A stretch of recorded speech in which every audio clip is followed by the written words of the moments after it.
I just had to let you know you're. She a happy baby, she a happy baby. Assalamualaikum warahmatullahi wabarakatuh. Perkenalkan, kami dari kelompok 8. Pada video kali ini kami akan menampilkan video praktikum konseling individu dengan teori logoterapi. Pertama-tama izinkan kami memperkenalkan diri. Nama saya Aziza Radia Silmi dengan FM 2413052019 sebagai kameramen dan juga editor. Saya Indah Nur Aziza dengan NPM 2413052513 sebagai konseli. Saya Dinda Raiza dengan NPM 2413052037 sebagai konselor.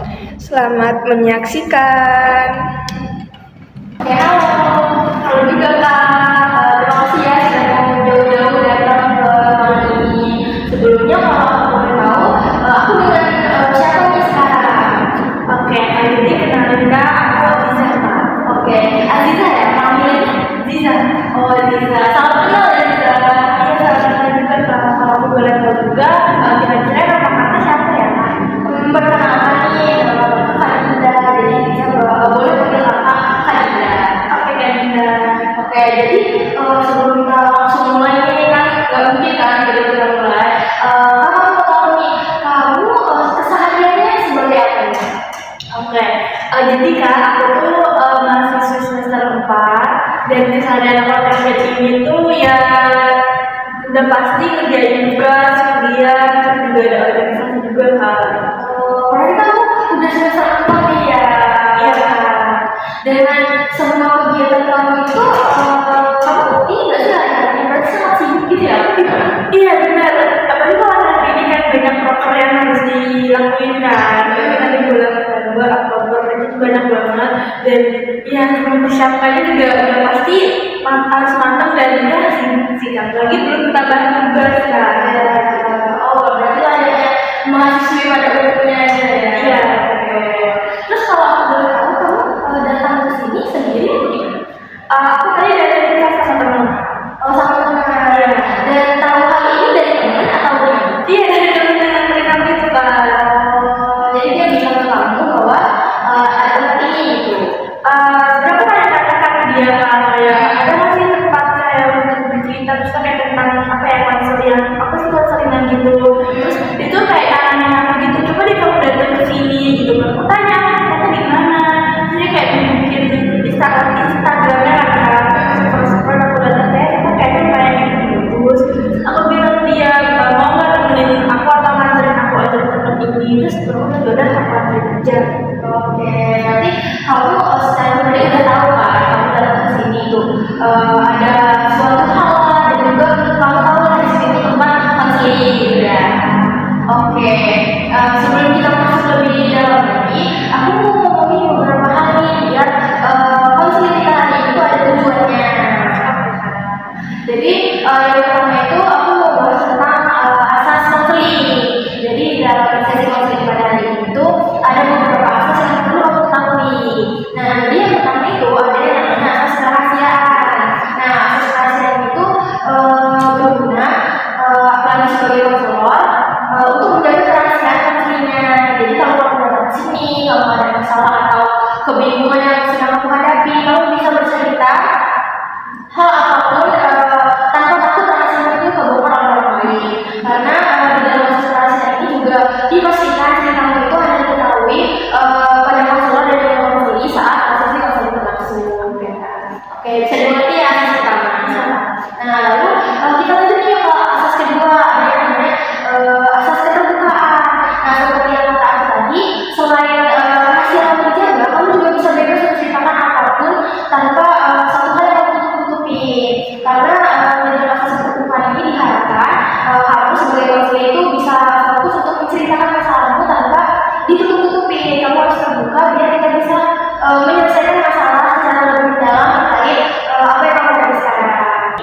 Oke, jadi yang asas yang ketiga dan terakhir itu ada yang namanya asas kesukarelaan. Jadi pas kamu menceritakan dengan lebar, terus juga kamu jaga kerahasiaannya, kamu juga tertentu sama asas yang namanya asas kesukarelaan. Nah, aku mau tanya nih, kamu kan tadi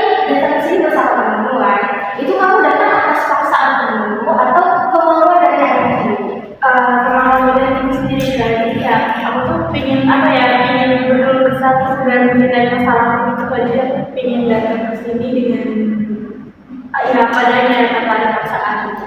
Oke, berarti pure keinginan kamu sendiri dari hati ya? Iya betul Kak. Oke, jadi dari jawaban kamu tadi, kakak bisa simpulin bahwa kamu telah memenuhi asas yang ketiga atas satu kesukaraan, karena kamu datang secara terpaksa, dan juga kamu datang karena memang keinginan dirimu sendiri. Nah, lalu selanjutnya ada yang dinamakan konseling. Jadi setiap sebelum memulai sesi konseling, biasanya konselor dan konselor itu membuat yang namanya kontrak konseling. Nah, kontrak itu berfungsi sebagai pengingat waktu kita dan juga apa ya, biar konseling kita tuh lebih fokus dan juga lebih terarah gitu lah. Nah, untuk kontrak konseling kali ini kita batasi sekitar 30 sampai 45 menit untuk menceritakan masalah kamu. Apakah kamu setuju? Baik Kak, aku setuju Kak. Oke, kalau kamu setuju, boleh langsung kita mulai ya. Oke, Kak. Oke, sebelum kita masuk ke sesi konseling, nanti kalau misalnya kamu bercerita, aku izin melakukan kontak fisik ya. Oke Kak. Ya. Oke, bisa kita mulai ya sesi konseling kali ini. Oke, Kak. Nah, bisa nih kamu ceritakan apa yang membuat kamu datang ke sini?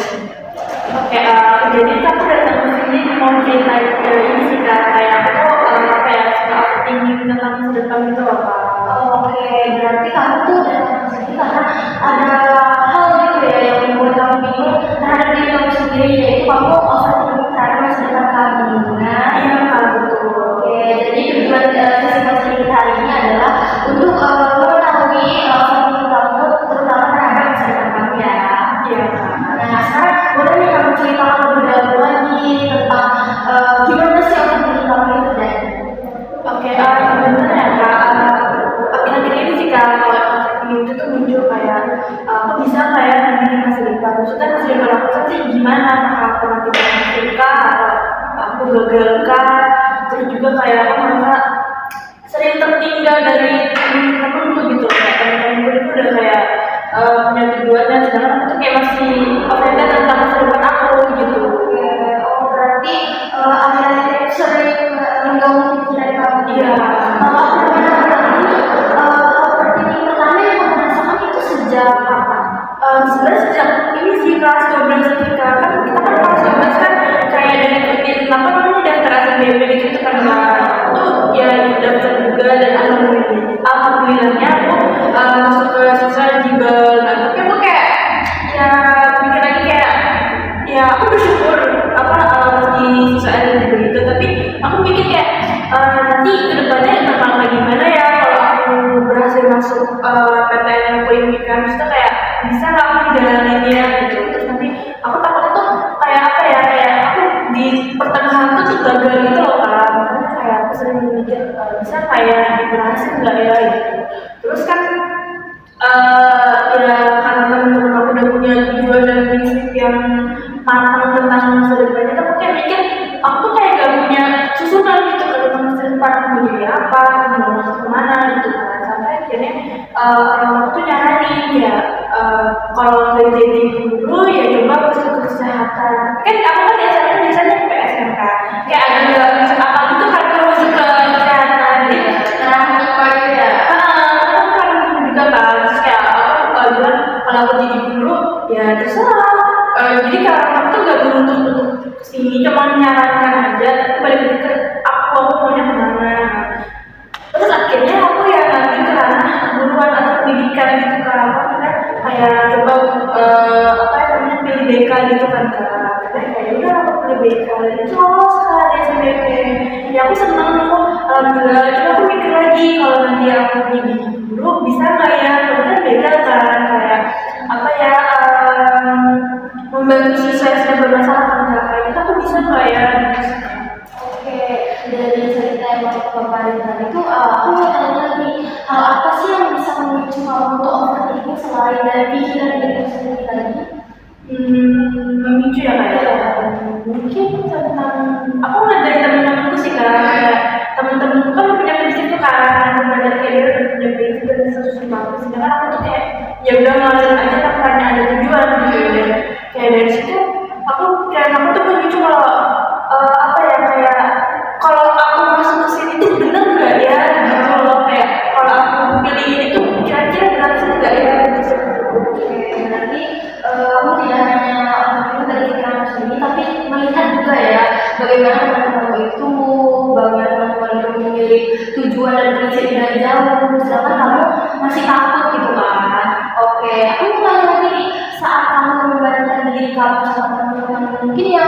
jauh, udah ada prinsip, udah ada tujuan hidup lah, itu apa yang bakal kamu minder atau gimana?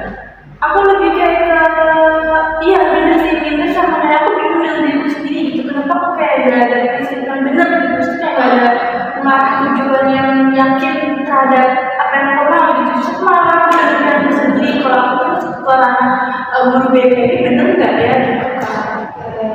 Tapi kamu, aku mau tanya, kamu merasa tertinggal atau cuma minder gitu? Lebih ke minder sih. Kalau tinggal sih kayaknya agak terlalu ya, dan aku kayak ya kita gitu ya kayak minder aja gitu sama temen-temen yang udah aku tuh kayak udah menyanyi dua dan disitu tuh oke gitu, udah matang gitu. Terus kalau misalnya aku tanya, rasa kayak minder itu sering mempengaruhi kamu gak sih? Misal kalau kamu gini, kamu kan jadi minder, itu tuh mempengaruhi aktivitas sehari-hari kamu gak? Ada sih kak, kadang kalau aku lagi bengong gitu ya, kayak aku terlintas kayak temen aku ada belajar tujuan ini, sedangkan aku kayak masih alur aja gitu, kayak belum ada punya tempat yang rapi gitu. Terus ya gak ada ganggu aktivitas banget, cuma kayak tiba-tiba kalau lagi ada kelas gitu kan, dosen ngajarin atau nerangin itu aku kayak pikiran itu aja sih.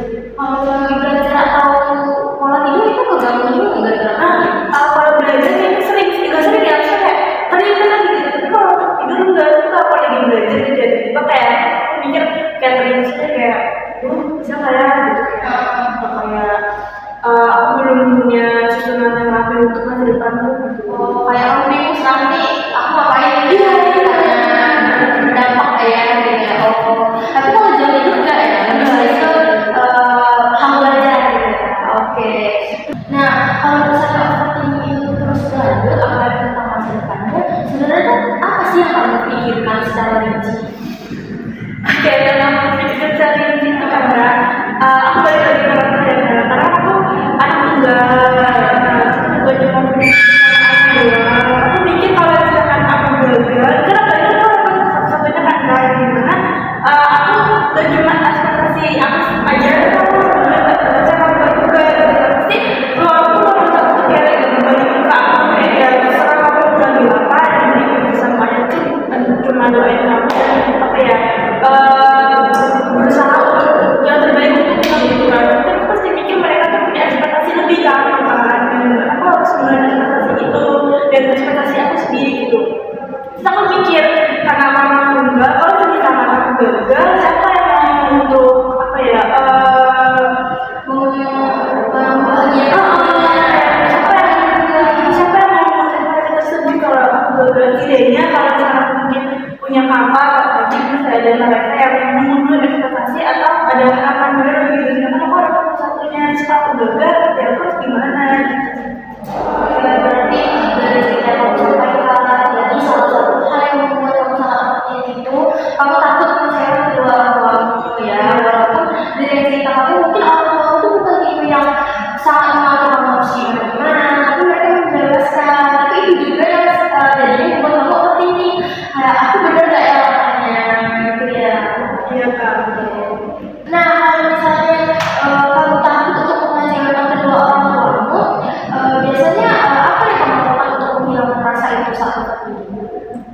Mungkin dengan cara apa ya? Mungkin aku lebih ke patuh aja sih ke mereka, karena aku kayak apa ya, takut untuk mengecewakan kan.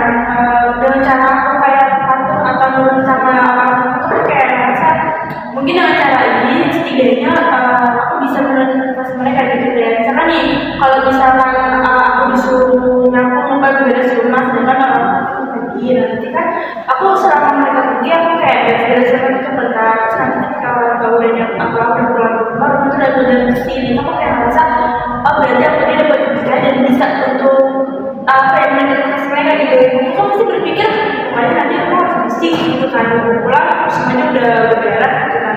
Nah ya benar kan, udah pulang aku udah beres gitu kan. Berarti ini hal yang kamu lakukan untuk mengusir rasa overthinking itu adalah memenuhi ekspektasi mereka saat itu ya. Oke. Jadi kamu yang kamu lakukan itu sebenarnya itu adalah untuk mengabaikan diri kamu sendiri kayak rasa overthinking itu. Oke. Lalu aku mau tanya, saat ini menurut kamu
kayak lebih ke ya yang aku tadi ceritain tadi itu kayak sering ya tiba-tiba menutup diri, entah itu gara-gara overthinking atau apa gitu sih Kak.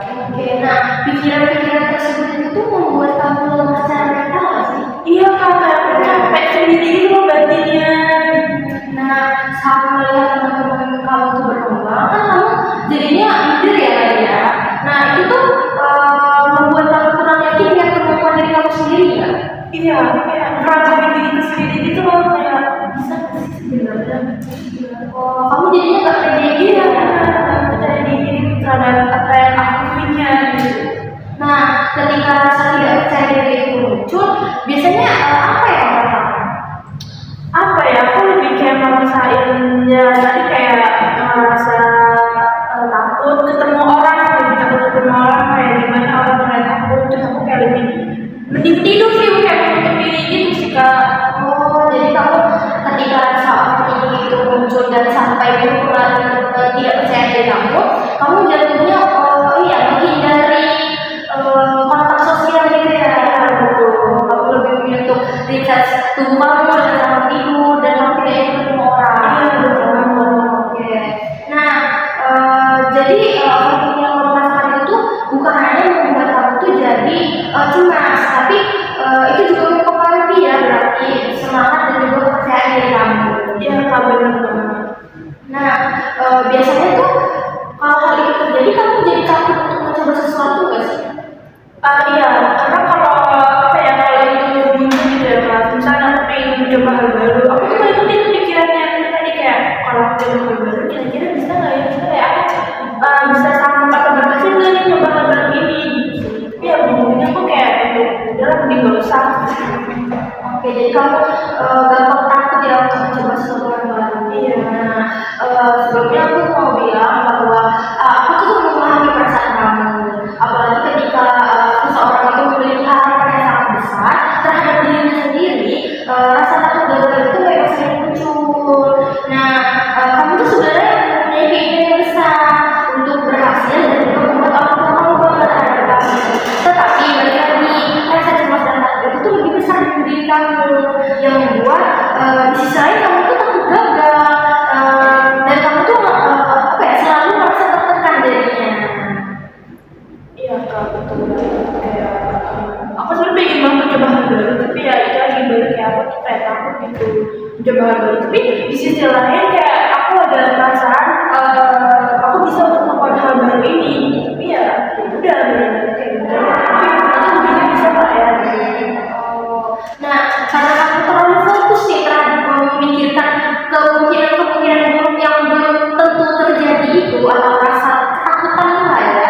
Nah, kamu tuh jadi sering lupa melihat kemampuan diri kamu sendiri yang sebenarnya sudah kamu lakukan tuh potensi kamu sejauh apa yang sudah kamu peroleh dan dengan selama ini. Kamu tuh mungkin sering lupa melihat potensi diri kamu sendiri. Oh gitu. Tapi aku pengen mikir, aku emang punya potensi apa ya? Nah, selama ini kan kamu tuh sering kan melihat kekurangan diri kamu dibandingkan hal-hal baik yang sudah berhasil kamu lakukan. Tidak heran kalau akhirnya tuh kamu merasa lelah karena pikiran kamu tuh terus dipenuhi oleh tuntutan, rasa khawatir dan juga apa ya overthinking terhadap masa depan. Jadinya kalau misalnya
sejauh ini. Oke, berarti orang tua tuh menjadi salah satu alasan terbesar yang paling kuat agar kamu tuh terus bertahan dan terus berusaha sampai sekarang. Iya Kak, benar.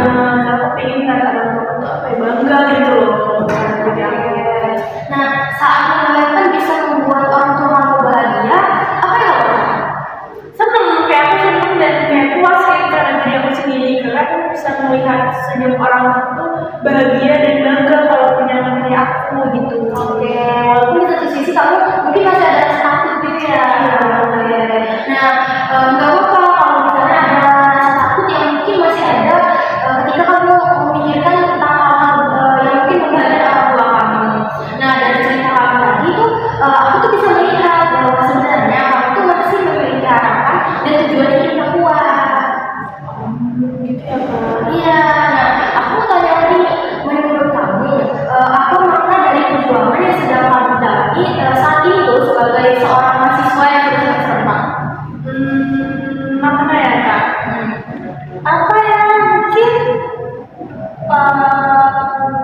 tadi bisa diulang Kak? Ini apa sih perjuangan yang sedang makna dari perjuangan yang sedang kamu jalani saat ini sebagai mahasiswa? Kamu ingin seperti apa? Mungkin kamu ingin berkembang atau menjadi pribadi yang baik? Oke, mungkin aku pengen lebih berkembang jadi orang yang lebih baik dan berguna sih Kak untuk orang lain gitu. Kayak aku mau buat diri aku apa ya, baik dan apa ya, bisa membantu banyak orang dan yang berguna itu tadi Kak. Oke. Nah, ketika kamu mengatakan kamu ingin berkembang dan ingin berguna buat orang lain di masa depan, hal seperti apa yang ingin kamu capai dalam diri kamu?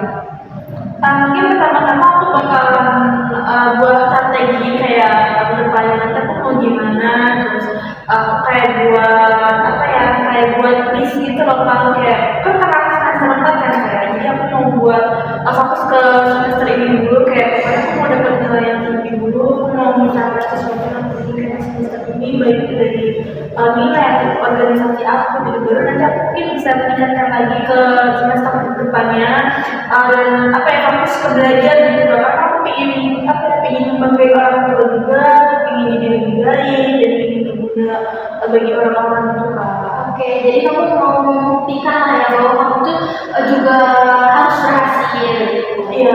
Nah, dari yang kamu sampaikan tadi tuh, jadi sebenarnya kamu itu tuh memiliki keinginan untuk menjadi seseorang yang berguna, kata-kata tadi, dan juga bernilai bagi diri kamu sendiri maupun orang lain.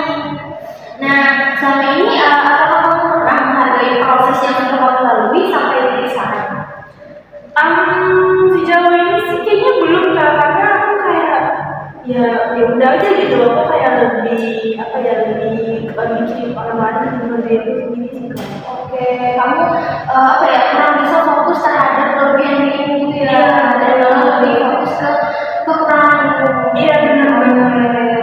Nah, pada sampai hari ini kamu kan masih bertahan untuk menjalani kuliah, kamu juga bertahan menjalani tanggung jawab kamu sebagai anak dari kedua orang tuamu, terus kamu juga masih memiliki keinginan berkembang untuk berguna bagi orang lain di masa depan. Nah, itu tuh merupakan bentuk perjuangan juga. Nah, yang mungkin kamu tuh jarang melihat sisi dirimu yang itu.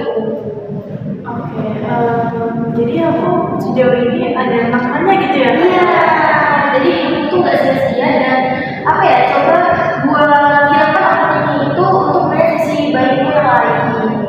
Oke Kak, mungkin yang Kak Dinda bilang tadi benar adanya, kayak aku mungkin lebih fokus ke baik apa ya, melihat sisi positif dari diri itu dan mungkin bisa perlahan untuk mengubah sisi dari negatifku gitu, kekuranganku gitu ya. Nah, kadang tuh seseorang tuh terlalu fokus pada hasil sampai dia lupa bahwa proses bertahan dan juga terus mencoba itu juga memiliki makna yang besar. Kalau kita proses aku ternyata ya lumayan oke juga sejauh ini gitu kan, bisa ada di tahap di semester 4 ini dan melakukan hal-hal yang kayak organisasi, belum organisasi dan lain-lain itu kan Kak. Betul banget. Nah, kalau misalnya rasa takut terhadap masa depan kamu itu terus muncul, menurut kamu apa yang bisa kamu ingat kembali supaya tidak terlalu lama dalam perjalanan? Aku bakalan mikir proses sih Kak, kayak proses perjuanganku dari aku SMA kali ya dari aku berusaha untuk masuk ke siswa eligible, terus aku bertanya ribuan banyak orang di SNPTN itu, dan akhirnya bisa berhasil ke universitas yang aku mau. Terus dan perjuangan yang aku itu susah, ya aku bakal ingin prosesnya gitu sih. Nah, bagus banget. Karena hidup itu tuh bukan hanya tentang seberapa cepat seseorang berhasil, tetapi juga bagaimana seseorang itu tetap menjalani hidupnya dengan penuh makna. Seperti yang kata kamu tadi, mungkin ada orang yang di semester 1 dia udah dapat penghargaan A, B, C. Cuma kan kita melihat lagi perjuangan kita dari yang kamu dapat eligible sehingga bisa masuk ke universitas yang kamu mau, dan sampai sekarang bisa bertahan di semester 4. Nah, jadi ketika kamu sudah mengetahui makna hidup kamu, kamu menjadi lebih lega nggak? Iya, sejauh ini tuh kayak lega, dan akhirnya aku bisa nemuin nih, ternyata proses aku ini gak gampang loh. Aku tuh banyak rintangan yang harus aku lakuin, dan ternyata aku bisa mencapai proses tersebut gitu, sampai akhirnya aku berada di titik seperti ini gitu. Ya walaupun mungkin ini belum yang seberapa, tapi setidaknya aku udah berhasil melalui rintangan-rintangan yang susah itu. Nah, lalu menurut kamu, apakah selama ini overthinking itu membuat kamu jadi lupa untuk menikmati proses yang sebenarnya tuh hidup itu harus dinikmati gitu? Jujur ya, aku jadi kayak gara-gara overthinking kayak gitu tadi ya, aku merasa lupa dengan prosesku sendiri gitu kan. Aku kayak lebih milih ya aku ngomongin iya betul. Jadinya aku kayak ya lebih bagus kurang ya. Nah, padahal melihat ini masa depan kan belum terjadi, dan juga hidup kamu tuh terus berjalan sekarang. Makanya penting juga untuk menghargai setiap langkah kecil yang sudah kamu lakukan setiap harinya. Mungkin bakal menghargai diriku sendiri, baik itu dari proses aktif maupun apapun yang aku lakuin. Iya, nah, dan ketika kamu mulai menghargai proses diri kamu sendiri, biasanya tuh rasa takut itu atau rasa overthinking itu bisa perlahan-lahan mulai lebih terkendali.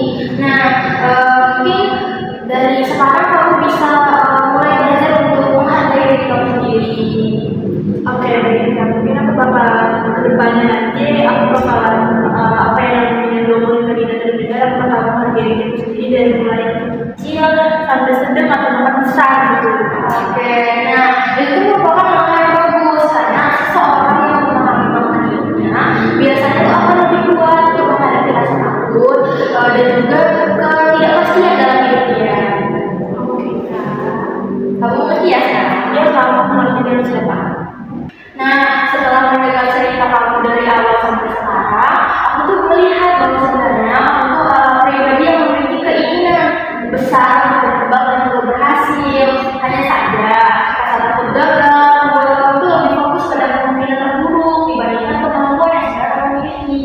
Iya kak, jadi aku udah lebih ke apa ya, lebih cemas dan lebih kayak apa ya, lebih negatif dan juga ada positifnya gitu dari diri aku sendiri. Nah, kalau kamu pikir-pikir, apakah selama ini kamu tuh lebih sering memikirkan apa yang belum kamu capai dibandingkan apa yang sudah berhasil kamu dapat? Iya kak, aku lebih sering kayak mikirin ini tuh bisa nggak ya, lebih sering ke belum apa ya, belum apa itu lebih mikirin negatifnya gitu dibanding prosesnya. Nah, padahal sampai hari ini tuh kamu masih bertahan, seperti kamu menjalani kuliah, kamu tetap mencoba menyelesaikan tanggung jawab kamu sebagai seorang anak, dan masih memberikan harapan lah untuk masa depanmu. Dan itu tuh bukan hal kecil loh. Oh gitu ya. Iya, dan karena kamu terlalu fokus membandingkan diri dengan orang lain, akhirnya kamu merasa kayak langkah itu selalu kurang. Iya sih kak, aku lebih mikir orang lain itu ketimbang diri aku sendiri. Makanya aku tadi aku bilang apa ya, lebih apa ya, mikirin negatifnya ketimbang positifnya sampai diri aku. Nah, padahal setiap orang itu kan punya waktunya masing-masing. Ada orang yang terlihat berhasil lebih cepat, ada juga yang bertumbuh melalui proses yang lebih panjang. Tetapi semua itu tidak menentukan nilai seseorang. Nah, aku mau tanya nih, menurut kamu, apakah orang yang masih bingung dengan masa depan yang berada di gagal? Enggak juga deh. Oke, enggak juga kan? Lalu, kenapa kamu begitu mudah menganggap dirimu hanya sedang berada di fase bingung dan takut?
mikir kayak aduh nanti kalau gagal dapetnya apa ya aku gitu.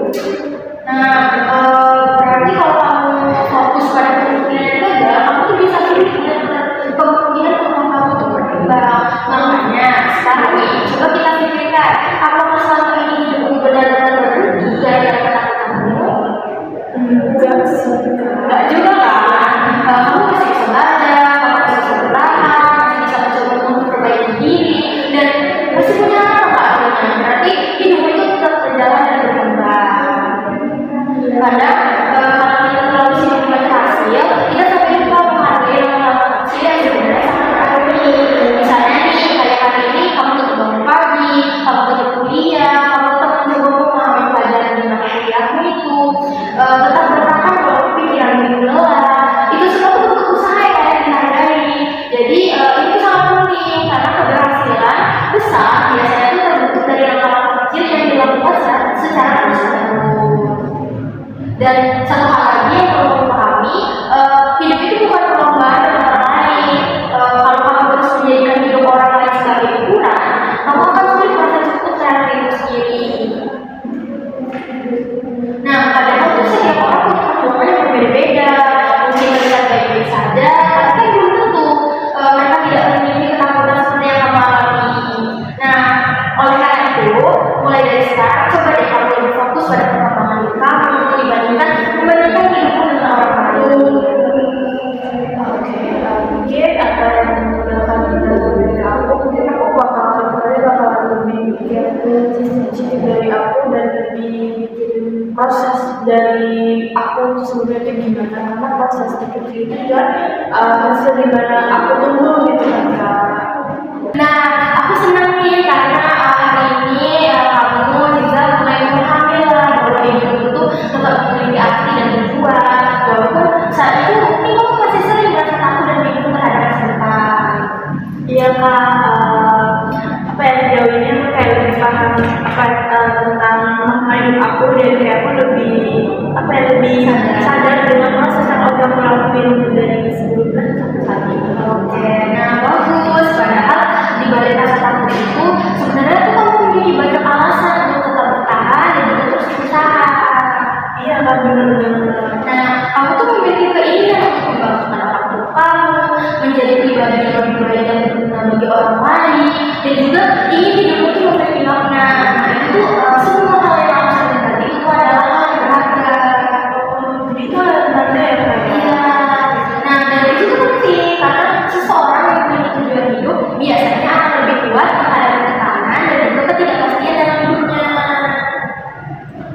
Oke, nah mulai sekarang ketika rasa overthinking kamu muncul, coba kamu tanyakan kembali pada diri kamu, apa alasan saya tetap bertahan sejauh ini? Alasan aku bertahan sejauh ini karena aku mau yang udah tadi itu Kak, kayak menghargai orang tua, aku mau jadi orang yang berguna, aku mau jadi pribadi yang lebih baik, dan aku pingin kalau aku itu gak cuma hidup, tapi itu aku ada hubungannya di orang lain gitu, kayak Ziza ini orangnya begini gitu Kak. Oke, benar.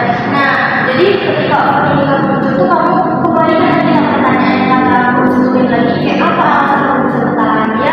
Itu tuh memicu pikiranmu untuk mengingat hal-hal kembali tentang makna hidup kamu. Karena terkadang tuh seseorang tuh terlalu sibuk memikirkan ketakutannya sampai lupa dengan alasan apa ia terus berjuang. Nah, dan ingat juga ya bahwa hidup itu bukan tentang siapa yang paling cepat. Setiap orang tuh punya waktunya sendiri untuk berkembang, dan kamu tidak perlu menjadi sempurna untuk menjadi pribadi yang berharga. Bahkan dalam prosesnya merasa takut, bingung, dan juga lelah pun hidupmu tuh tetap memiliki arti. Jadi dari hal yang mungkin hal yang terkecil ataupun yang dilihat orang itu sepele tapi itu bermakna gitu ya Kak. Iya. Oke, jadi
bunda aku jadi lebih paham dan lebih semangat kak, kayak ternyata main aku tuh berarti gitu. Oke, nah aku senang aku bisa melihat bahwa dari itu sekarang bisa melihat sudut pandang yang lebih baik hari ini. Iya kak, aku juga terima kasih ya kak ya udah bantu aku untuk nemuin pemain aku, dan ternyata proses aku ini tuh berharga gitu. Nah, baik, sebelum kita mau akhiri sesi konseling pada hari ini, aku tuh mau kasih sedikit kesimpulan tentang hasil pembicaraan kita supaya kamu juga bisa lebih memahami apa yang sudah kita bahas bersama hari ini, oke? Nah, jadi dari semua cerita panjang yang telah kamu sampaikan, aku tuh melihat bahwa selama ini tuh kamu sering merasa cemas dan juga takut terhadap masa depan kamu. Kamu memiliki harapan yang cukup besar terhadap dirimu sendiri. Nah, kamu tuh takut gagal, kamu takut tertinggal dari teman-teman kamu yang membuat kamu minder, terus kamu takut tidak berhasil, kamu takut sama orang tua. Nah, ketakutan itu akhirnya yang membuat kamu terlalu sering overthinking dan merasa lelah sendiri. Nah, nah, tapi setelah kita berbicara lebih dalam lagi, kamu kan juga mulai menyadari nih bahwa sebenarnya kamu tuh pasti memiliki tujuan hidup, harapan hidup, dan juga alasan untuk terus bertahan menjalani semuanya. Oke, jadi kamu lebih sadar kan? Ya kak, aku sekarang selain aku tadi bicara lebih dulu, aku kayak udah sadar nih ternyata banyak kalau proses yang udah aku lakuin itu gak mudah, dan aku bisa berhasil mencapai tujuan dengan proses yang panjang dan yang gak mudah itu. Oke, nah kamu tuh masih memiliki keinginan untuk berkembang, ingin menjadi pribadi yang lebih baik, ingin membangun kedua orang tua, dan itu artinya hidupmu tuh tetap memiliki makna dan arah yang ingin dicapai. Nah, selain itu juga kamu kan menyadari bahwa selama ini tuh kamu terlalu fokus pada kekurangan diri kamu, sampai lupa menghargai proses dan usaha yang sudah kamu lakukan. Padahal buat kamu bertahan sejauh ini, tetap menjalani kuliah, mencoba bangkit walaupun sering merasa takut, itu juga merupakan bentuk perjuangan yang patut diapresiasi. Iya, dan karena itu aku berharap nih setelah sesi ini selesai, kamu bisa mulai belajar melihat dirimu dengan sudut pandang yang lebih baik dan lebih adil terhadap dirimu sendiri. Oke, mungkin selama ini setelah kita ngobrol dan karena ada sampai aku bakal lebih memperhatikan jejak kecilku gitu. Misalnya kayak aku bakal mengambil setiap proses yang aku bangun dan setiap hal yang aku raih gitu. Oke, bagus. Kamu tidak harus langsung sempurna ya, atau langsung berhasil sekarang. Karena semua orang itu punya proses hidupnya masing-masing.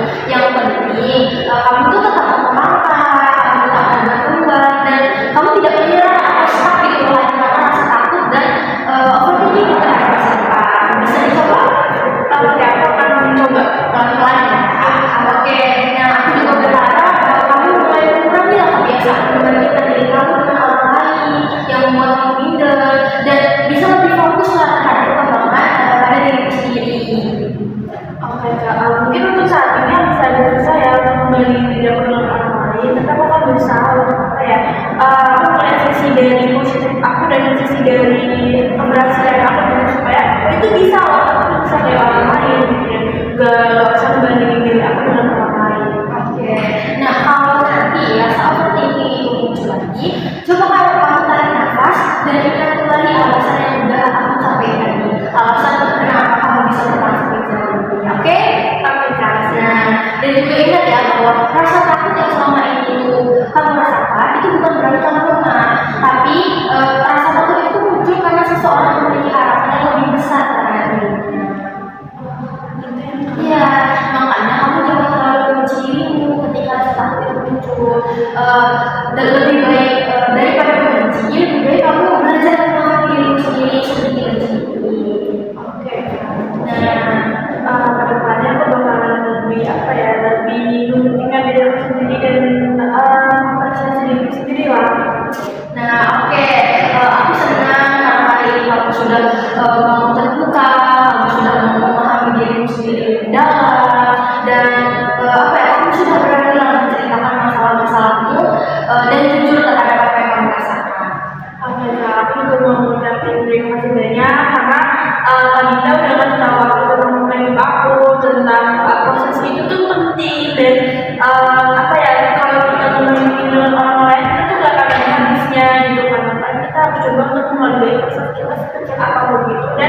coba untuk apa ya, coba untuk melihat kalau diri kita tuh pantas dan diri kita pasti akan bisa gitu. Lebih baik Benar sekali. Nah, baik kalau begitu, mungkin sesi konseling kita hari ini cukup sampai di sini dulu ya. Oke Kak, terima kasih karena kamu sudah meluangkan waktu dan berusaha mengikuti proses konseling hari ini dengan sangat baik. Aku berharap setelah sesi ini kamu bisa merasa sedikit lebih lega dan tidak terlalu terbebani oleh pikiran-pikiran yang kamu tadi. Oke Kak, untuk menjawab terima kasih banyak Kak Dinda. Kalau dari Kak Dinda mungkin aku bakalan bingung dan aku nggak tahu harus gimana dan cerita ke siapa lagi, dan mungkin aku bakalan terus stuck di aku yang salah tertinggi terus masa depan dan nggak ada apa ya, tujuan hidup, atau mungkin aku bakalan lebih mikirin orang lain yang lebih dari aku sendiri dan nggak akan menghargai proses aku gitu. Dan terima kasih banyak ya Kak. Nah, kalau suatu saat pikiranmu itu terlalu berat, kamu juga tidak perlu memenuhi semuanya sendiri. Kamu boleh mencari bantuan atau bercerita lah kepada orang yang percaya. Aku tuh juga percaya kok bahwa kamu tuh memiliki kemampuan untuk melewati fase ini sedikit demi sedikit dan berkembang menjadi pribadi yang lebih kuat lagi. Aku juga mengucapkan terima kasih kepada Zizi karena Zizi sudah mau bercerita panjang lebar, Zizi sudah mau jujur, dan aku yakin Zizi bisa berubah. Terima kasih ya. Sama-sama, aku juga terima kasih banyak ya Kak. Pokoknya juga aku semoga yang bilangnya tindakan itu benar, semoga aku bisa berubah dan bisa lebih pikir ke depannya dan apa ya, selalu menghargai diri sendiri. Sama-sama, sampai berjumpa di sesi konseling berikutnya. Ya Kak. Sekian video praktikum konseling individu dengan teori logoterapi dari kelompok 8. Kurang dan lebihnya kami mohon maaf dan kami ucapkan terima kasih telah menonton hingga selesai. Kami akhiri. Wassalamualaikum warahmatullahi wabarakatuh. Bye bye.